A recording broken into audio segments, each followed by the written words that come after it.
जय आरसीएम।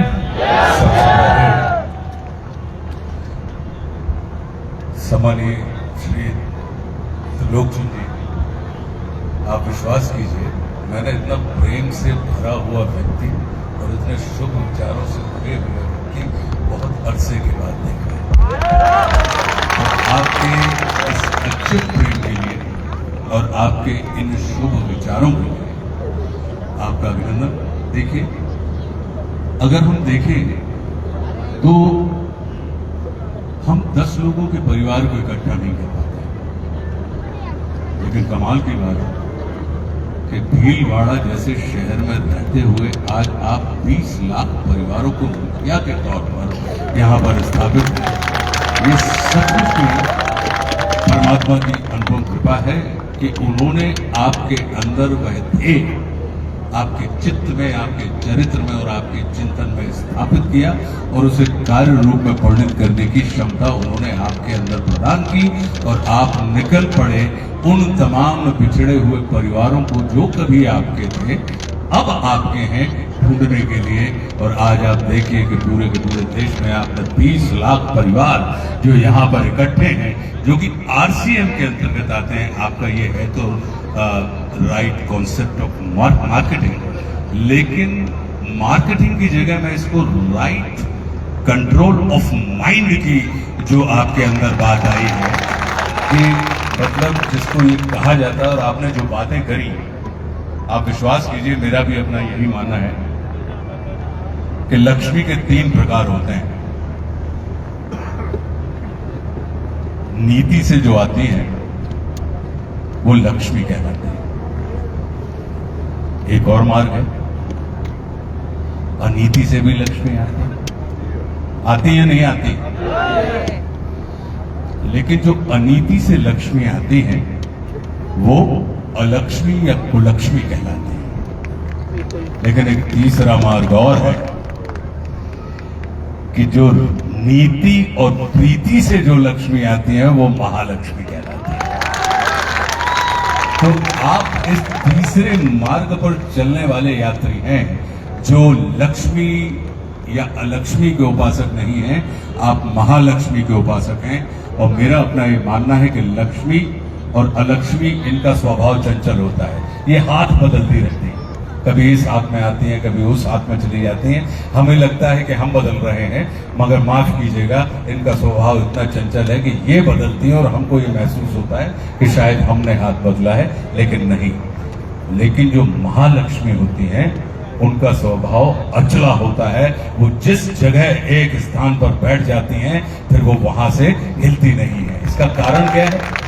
क्योंकि महालक्ष्मी जी की शर्त होती है कि जो मेरी बहन सरस्वती से प्रेम करेगा, उसका आदर करेगा, मैं सिर्फ उसी के घर पर अपना स्थायी डेरा डालूंगा। तो महालक्ष्मी के लिए सरस्वती, अब सरस्वती क्या करती हैं? सरस्वती वही करती हैं जो अभी त्रिलोकचंद जी बोल रहे थे कि प्रीति की जो बात है कि वो दूर खड़े हुए व्यक्तियों को पास लाने का काम करती है। शिक्षा करती क्या है?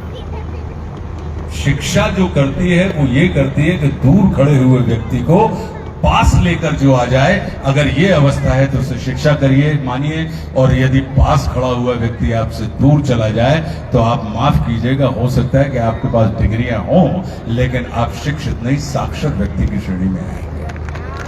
तो लिटरेट होना और एडुकेटेड होना दो अलग अलग चीजें हैं। और मुझे ये जान के बड़ा सुख मिला, आनंद मिला कि आपका पूरा का पूरा कॉन्सेप्ट जो है वो शिक्षा के ऊपर है कि आप दूर खड़े हुए व्यक्ति को पास लेके आना चाहते हैं, ना कि वो धन कहते हैं ना सर इसको, लक्ष्मी को क्या कहते हैं?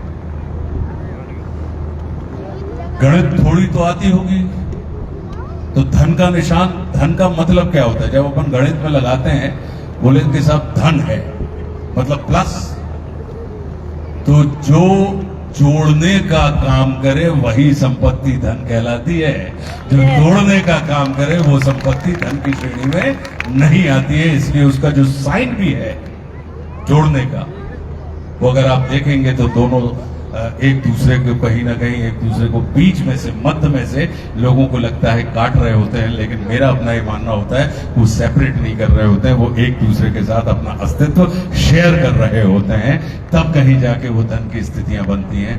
तो मैं बहुत आनंदित हूं। दूसरी चीज, एक और चीज कहता हूं सर, आपका भाषण जब चल रहा था तो बहुत सारे विचार प्रतिविचार मेरे अंदर खड़े हो रहे थे। स्वार्थ इतना बुरा शब्द नहीं है, वो बुरे आदमियों के हाथ में पड़ गया इसलिए वो बुरा हो गया। स्वार्थ को अगर हम संधि विच्छेद करके देखें तो स्वा का अर्थ,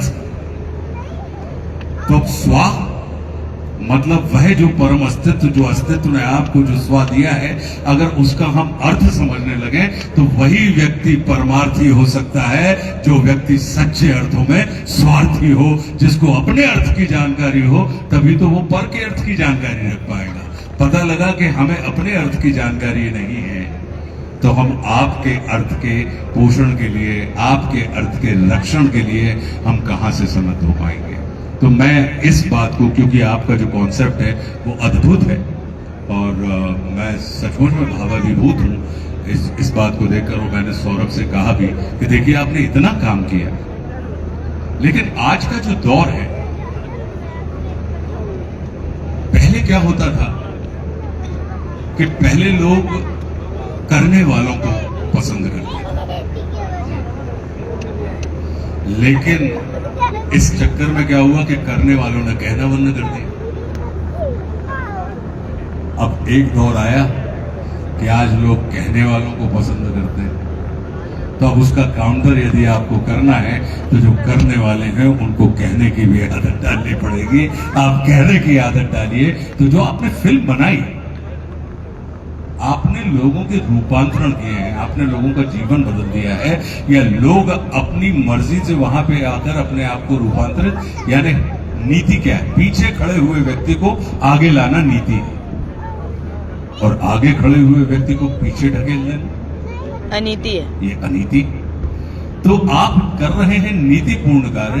तो मेरा अपना ये मानना है कि इस चीज को वापस रीशूट करवाइएगा, अच्छे से रीशूट करवाइएगा, उसकी साउंड क्वालिटी, उन लोगों की कहानियां, उन कहानियों को देखने की मेरी रुचि है कि जिन लोगों के जीवन में पता लगा कि वो नीचे से ऊपर की जो यात्रा कर रहे हैं, क्योंकि कहानियां हमेशा उसी की लिखी जाती हैं जो नीचे से ऊपर जाता है, लेकिन लिखी तब जाती है।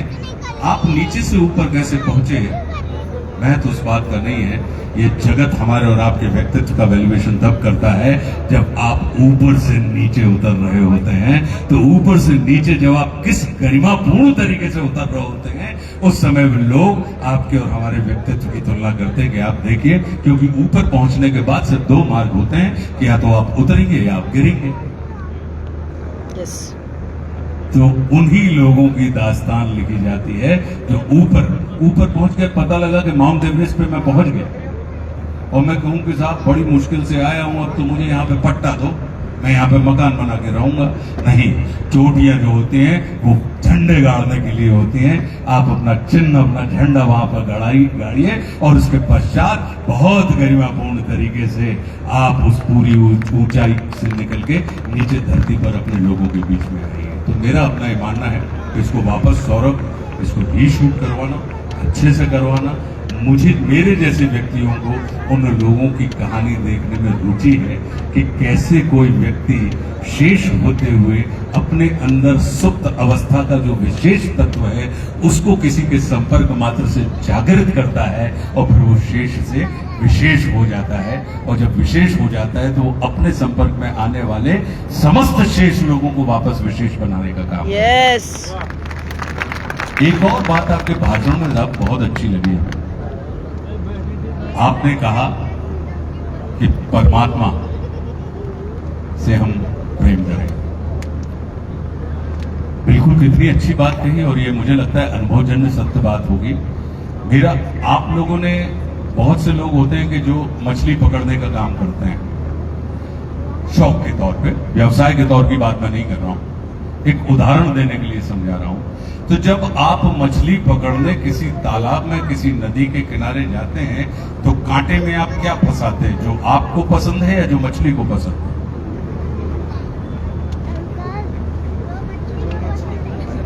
जो मछली को पसंद है आप कांटे में वो फंसाते हैं, तो फिर वापस जो आपको पसंद है, मछली आपको पसंद है, तो मछली आपको प्राप्त हो जाती है। तो ऐसे ही परमात्मा के साथ है। परमात्मा हमसे और आपसे कहते हैं कि तुम मेरी इच्छा के काम करने लगो तो मैं तुम्हारी इच्छाओं को पूरा करने लगूंगा। यस। तो अब उसकी इच्छा क्या है? उनका ये कहना है कि तुम मेरे अनुसार चलने लगो, तुम देखोगे कि मैं धीरे से तुम्हारे अनुसार चलने लगा।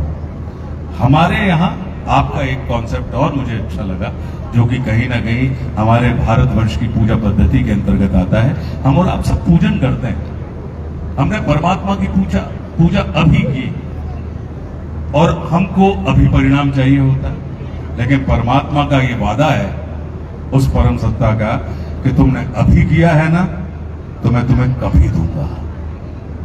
तो ये जो अभी और कभी का चक्कर है, मुझे लगता है कि आपकी जो 25 वर्षों की यात्रा रही है, ये निश्चित रूप से आपने तभी किया था और आपको अभी मिल रहा है। तो ये अद्भुत आनंद और उत्साहित करने वाला विषय है। तो बहुत बहुत अभिनंदन।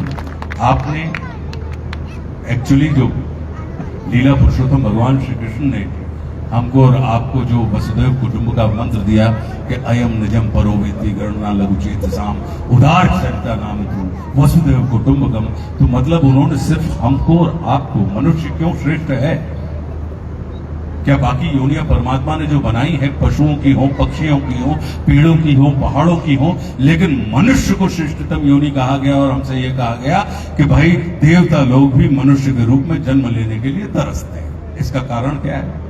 आप सारी की सारी प्रजातियों को देख लीजिए, ये सिर्फ अपनी प्रजाति के हित के लिए या अपनी प्रजाति से ही जुड़कर रहते हैं। मनुष्य एकमात्र परमात्मा की ऐसी रचना है कि वो चाहे चर हो, अचर हो, जड़ हो, चेतन हो, पशु हो, पक्षी हो, पहाड़ हो, पौधे हो, इन सब से जुड़कर रहता है। और वो चाहे तो इनका पोषण भी कर सकता है, इनका रक्षण भी कर सकता है, और चाहे तो इनका शोषण भी कर सकता है, क्योंकि मनुष्य के अंदर वो सारी की सारी क्षमता होती है। तो मुझे लगता है कि आपका ये जो ह्यूमन वाला कॉन्सेप्ट है, कि आपने जो कहा कि भारतवर्ष मात्र भूखंड नहीं है, जी, भारतवर्ष एक भावखंड है और किसी भी राष्ट्र के व्यक्तित्व का आकलन उस राष्ट्र की जमीन के माध्यम से नहीं नापा जाता, उस राष्ट्र में रहने वाले नागरिकों के जमीर के माध्यम से नापा जाता है।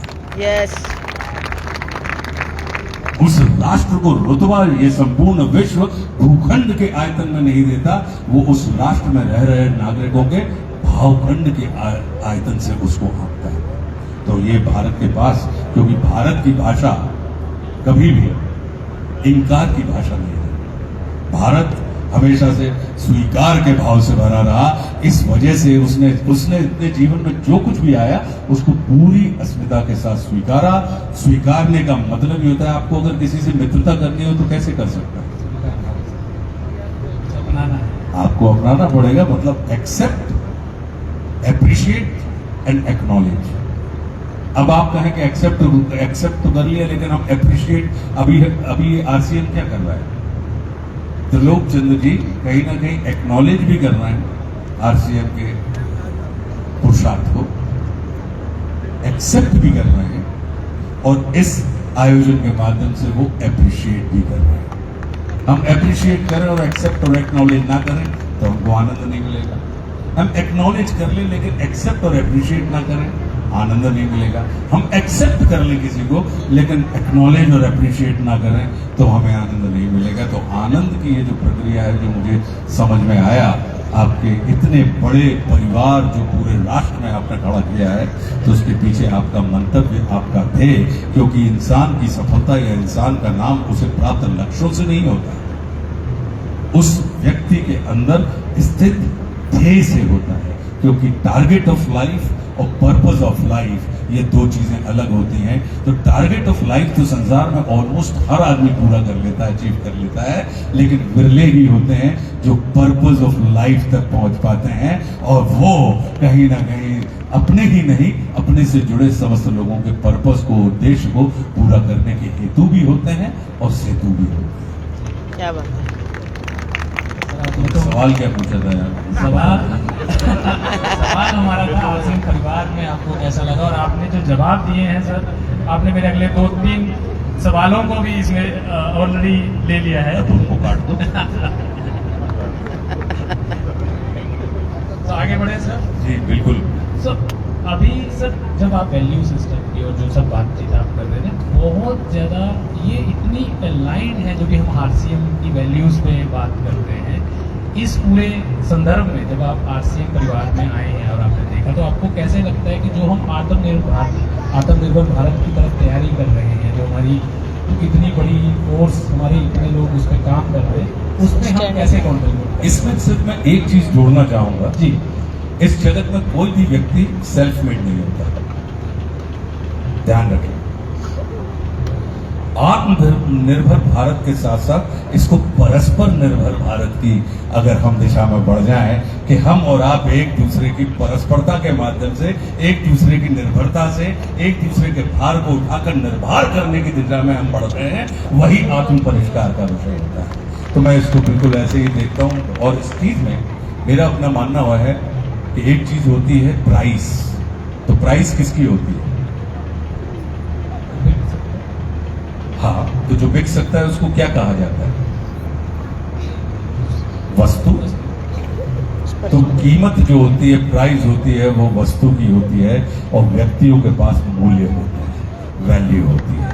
तो अब ये चुनाव हमें करना है कि हम व्यक्ति से वस्तु की यात्रा करना चाहते हैं बाजार में खड़े होकर, या हम व्यक्ति रहते हुए बाजार को परिवार में कन्वर्ट करना चाहते हैं। क्योंकि हमारे यहाँ भारतवर्ष में व्यापार को क्या कहा जाता था पहले? हम तो, मैं गाडरवाड़ा का रहने वाला हूँ, मध्य प्रदेश में एक बहुत छोटा सा गांव है।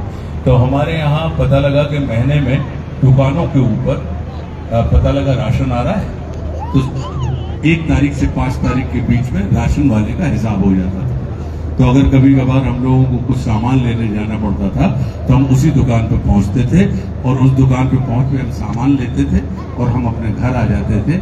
तो ये कहा जाता था कि उस दुकान पर हमारा व्यवहार चलता है। तो व्यापार जो है वो मूलतः व्यवहार की श्रेणी में आता है।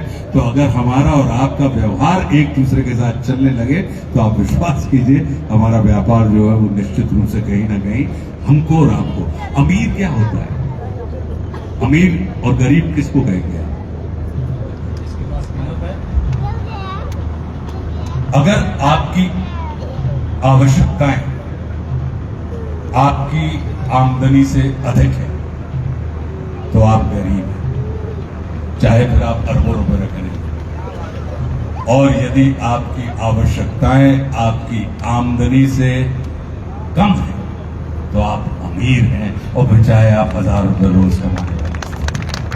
तो जो पूरी की पूरी आपकी बातचीत में मुझे समझ में आई थी वो ये समझ में आई थी कि आप आवश्यकताओं की कमी के ऊपर, कि जो प्राथमिक आवश्यकताएं हैं, कि अब आपने स्वास्थ्य के ऊपर काम किया, आपने सेवा के ऊपर काम किया, आपने संस्कार के ऊपर काम किया। अब संस्कार किसको कहेंगे? मुझे 1 रोटी की भूख है और मेरे पास 1 रोटी है, वो मैंने खा ली, तो ये मेरी प्रकृति है।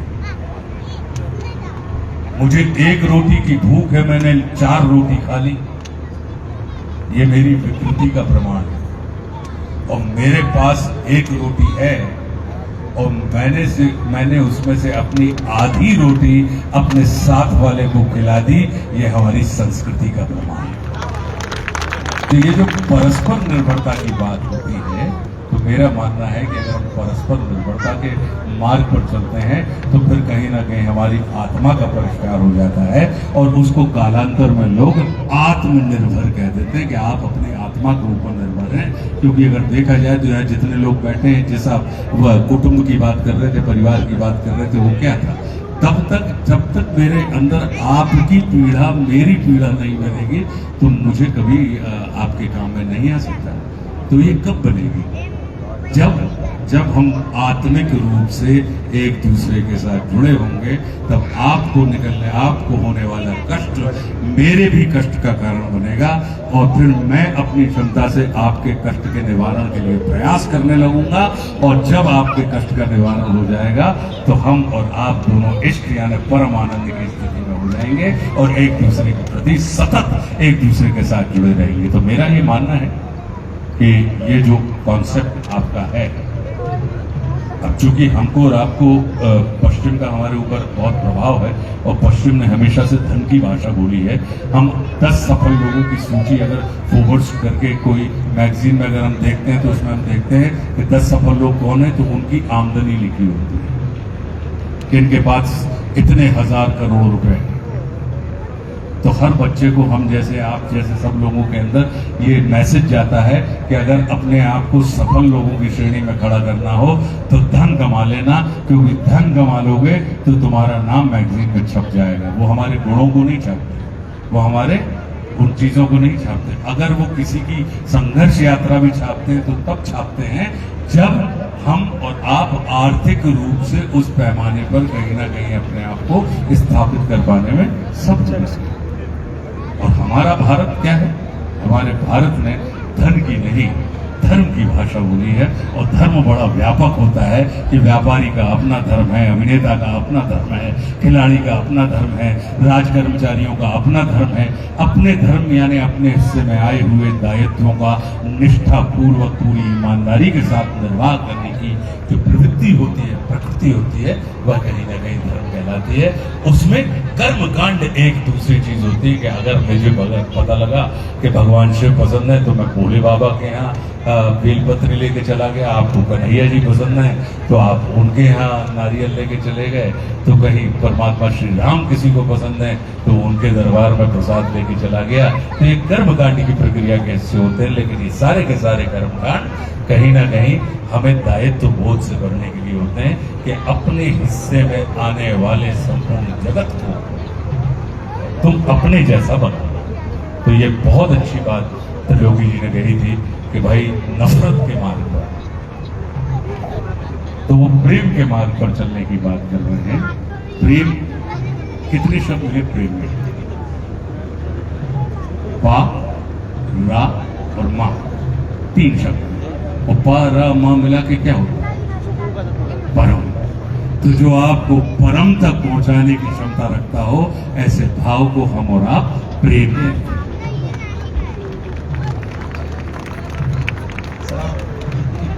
जब आप बोल रहे थे तो मेरे दिमाग में एक चीज़ बहुत ज़्यादा चली और वो ये थी कि यहाँ आए हुए हमारी पूरा परिवार ये लगभग लीडर्स हैं और ये और बेहतर लीडर बनना चाहते हैं, क्योंकि लीडरशिप बहुत बड़ा दायित्व होता है। तो इन सबको आप क्या संदेश देंगे कि लीडर बनने? देखिए, लीडरशिप बहुत कमाल की चीज है। लीडरशिप जो है, it is not a matter of position, it's a matter of state. हम और आप दुकानों में जाते हैं, रेस्टोरेंट में, तो आपने देखा होगा कि दरवाजे पर पुल और पुश लिखा होता है, लिखा होता है जब दरवाजा घुसता है। आपने देखा होगा कि कभी कभी जहां पुल लिखा होता है वहां हम पुश कर देते हैं और जहां पुश लिखा होता है वहां पे हम पुल करने लगते हैं। तो लीडरशिप को सबसे बड़ा सूत्र लीडरशिप का यह होता है कि लीडर अपने पीछे चलने वालों की पोजीशन नहीं बदलता, वो अपने पीछे चलने वालों की प्रकृति से स्वयं की पोजीशन को बदलता रहता है। वो जानता है कि कब मुझे पीछे से पुश करना चाहिए और कब मुझे ऊपर खड़े होकर इनको पुल करना चाहिए, क्योंकि लीडर जो होता है वो लैडर के जैसा होता है। लैडर यानी सीढ़ी। सीढ़ी क्या काम करती है? नीचे खड़े हुए लोगों को ऊपर ले जाने का काम करती है और ऊपर खड़े होने हुए लोगों को उतरने में सहयोग करती है, गिराने में नहीं। अन्यथा ऊपर पहुंचने के बाद उतरेंगे कैसे? आप करेंगे। तो ये जो लैडर के जैसा काम करे कि पीछे खड़े हुए को आगे पहुंचा दे और आगे खड़े हुए को और आगे पहुंचा दे, ऐसी वाली स्थिति की जो मानसिकता होती है वो लीडर की मानसिकता होती है। मेरा अपना एक मानना है। आपने देखा होगा, हमेशा आगे चलने वाले को आप लीडर मत मानिए, क्योंकि ये जगत परमात्मा ने गोल बनाया है। हमसे कहा जाता है ना कि ब्रह्मांड गोल है, तो गोले में घूम के जरा देखिए, गोला में इसलिए बनाया है कि जो आगे चल रहा है वो किसी के पीछे चल रहा है, और जो किसी के पीछे चल रहा है वो किसी के आगे चल रहा है।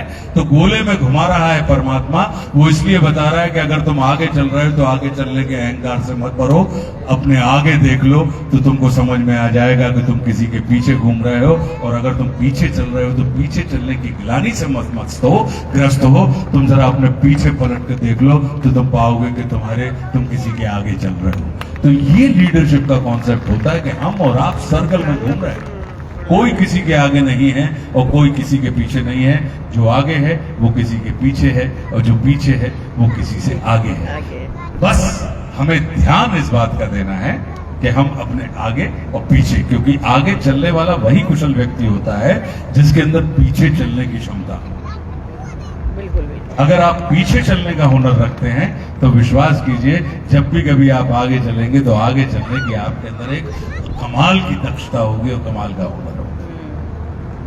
धन्यवाद सर।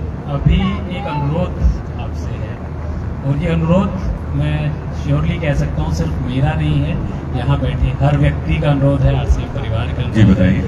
कि सर आप अभिनेता तो कमाल के हैं, बहुत ही कमाल के हैं, लेकिन हम जब आपकी बुक्स पढ़ते हैं, जब आपकी कविताएं पढ़ते हैं और जब हम आपकी वो कविताएं कहीं सुनते हैं तो वो एक अलग ही भावना में चले जाते हैं। तो आज हमारे टीसी सर का जन्मदिन भी है। अरे वाह, आप परम यशस्वी हो, दीर्घायु हो और परमात्मा आपको परम स्वस्थ रहे और जीवन में ऐसे ही आपके सारे शिव संकल्प पूरे होते रहें। आपको मेरी खूब खूब खूब सारी शुभकामनाएं। सर और सर भी थोड़े मतलब सर बहुत अच्छा इंटरेस्ट भी रखते हैं और लिखते भी अच्छा है, पढ़ते भी अच्छा है, बोलते भी अच्छा है, मैंने देखा। तो एक सर अगर आपकी तरफ से आपकी कुछ कविता हो जाए, कुछ हम आपसे सुन पाए तो। नहीं, बिल्कुल मैं सुनाऊंगा। और चूंकि चर्चा की शुरुआत चूंकि हमने टीसी जी के, त्रिलोकी जी के, फिर इस कविता के बाद फिर नीचे जाना है जी, इसलिए मैं खड़ा हो गया। जैसा आपकी इजाजत। टीसी जी ने बड़ी अच्छी चर्चा की शुरुआत की थी और एक श्रद्धेय श्री रामधारी सिंह जी दिनकर ने विपत्तियों के ऊपर बहुत कमाल किया। और हम ये मान के चलते हैं कि जैसे आपने कहा अपने भाषण में कि चुनौतियां आपको मिटाने का काम नहीं करती, चुनौतियां आपको बढ़ाने का काम करती है। वो आपके अंदर सुप्त पड़ी हुई ऊर्जा को जागृत करने का। ये बाधाएं, पुरुषार्थी लोग जो होते हैं जो बाधक को भी साधक बना लेते हैं, तो उसके ऊपर उन्होंने लिखा हुआ है दशरथी में, वो अद्भुत बात लिखते हैं। और उनका ये मानना है कि अगर आपने परमात्मा के हाथ में, अगर आपने अपने आप को छोड़ दिया है मन कर्म वचन से, तो जो जगदीश्वर है, जो जगत को देने वाला दाता है, वो आपके लिए दूत बनने को भी तैयार हो जाता है और उस संसार के सामने अपने जगदीश्वर जो है वो हाथ फैला देता है। तो ये बहुत अद्भुत एक जो रचना है, तो उसका एक हिस्सा मैं आपको सुनाता हूँ कि हो गया पूर्ण अज्ञातवास, पांडव लौटे वन से साहस, पावक में कनक टक्कर, वीरत लिए कुछ और प्रकार, नस नस में तेज प्रवाह लिए कुछ और नया उत्साह लिए। सच है विपत्ति जब आती है कायर को ही दहलाती है, और शूरमा नहीं विचलित होते, क्षण एक नहीं धीरज खोते, विघ्नों को गले लगाते हैं, कांटों में राह बनाते हैं, मुख से न कभी उफ कहते हैं, संकट का चरण न कहते हैं, जो आ मिलता सब सहते हैं, उद्योग निरत रहते हैं, और शूलों का मूल नसाने को, शूलों का मूल नसाने को और बढ़ खुद विपत्ति पर छाने को, है कौन विघ्न ऐसा जग में, टिक सके वीर नर के मग में, खम ठोक ठेलता है जब नर, पर्वत के जाते पांव खड़, और मानव जब जोर लगाता है पत्थर पानी बन जाता है। क्या बात है, क्या बात है, गजब। और गुण बड़े एक से एक प्रकार, जो आपने बोल रहे थे कि गुण बड़े एक से एक प्रखर है छिपे मानवों के भीतर। मेहंदी में जैसे लाली हो, वर्तिका बीच उजियाली हो, और बत्ती जो नहीं जलाता है रोशनी नहीं बह पाता है। और पीसा जाता जब इक्षुदंड, मतलब गन्ना पीसा जाता जब इक्षुदंड, झरती रस की धारा अखंड। और मेहंदी जब सहती है प्रहार, बनती ललनाओं का श्रृंगार। और जब फूल पिरोए जाते हैं हम उनको गले लगाते हैं। तो क्या ये बात है, सुपर, अगर सुपर। पुरुषार्थी है तो पुरुषार्थी व्यक्ति का जो चित्त होता है वो बिल्कुल वो जीवन में बाधाओं में भी, बाधक में भी साधक देखने की दृष्टि रखता है। क्यों? क्योंकि उसका पूरा का पूरा मानना है कि जो शत्रु होते हैं वो आपके मिटाने के लिए नहीं आते हैं, वो आपके अंदर सुप्त पड़ी हुई ऊर्जा को जागृत करने के लिए आते हैं। वे शत्रु ही होते हैं हमारे, जो हमें अक्षम से सक्षम बनने की प्रेरणा देते हैं।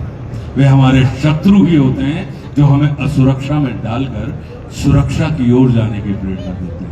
वो हमारा शत्रु ही होता है जो हमें सदैव सजग, सतर्क और चौकन्ना रहने के लिए विवश करता है। इसलिए शत्रु तिरस्कार का नहीं, नमस्कार का पात्र है। क्या बात है। तो अपने शत्रु को नमस्कार करके देखिए, आप देखेंगे कि वो आपका परिष्कार कर देगा। क्यों?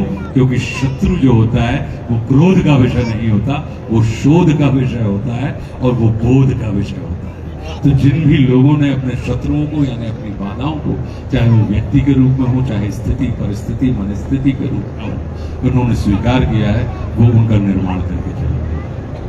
बहुत अच्छे सर, आप मंत्र मुग्ध बोलते हैं ना, अभी तक मेरे रोंगटे खड़े हैं।